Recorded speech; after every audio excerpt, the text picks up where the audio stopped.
IT learning tutorials को subscribe करें और बेल के निशान पर क्लिक करके नए आने वाली लेटेस्ट वीडियो को हासिल करें। शुक्रिया। अस्सलाम वालेकुम व्यूअर्स, आईटी लर्निंग ट्यूटोरियल्स की जानिब से मैं हूं फैज़ान मुज़फ़्फ़र। इस नए वीडियो ट्यूटोरियल के अंदर हम ये जानेंगे कि किस तरह हम ऑटो डाउनलोडिंग को स्टॉप कर सकते हैं अपने व्हाट्सएप के अंदर।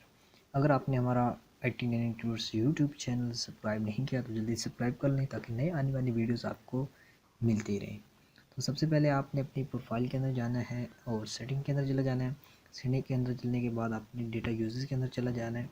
यहाँ पे अभी देखते हैं कि मीडिया ऑटो डाउनलोड मैंने नो मीडिया किया हुआ है। तो आपका वाईफाई की जब ऑन होता है तो आपका यहाँ पे ऑल किया होता है, तो आपने यहाँ पे इनको सबको अनचेक कर देना। आपके चेक होंगे, आपने अनचेक कर देना है।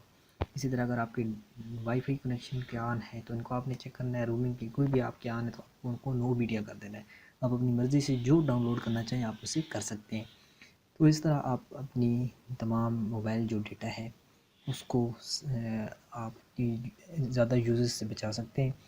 उम्मीद है ये वीडियो भी आपको पसंद आई होगी। मिलते हैं नेक्स्ट वीडियो में, तब तक के लिए अल्लाह हाफ़िज़।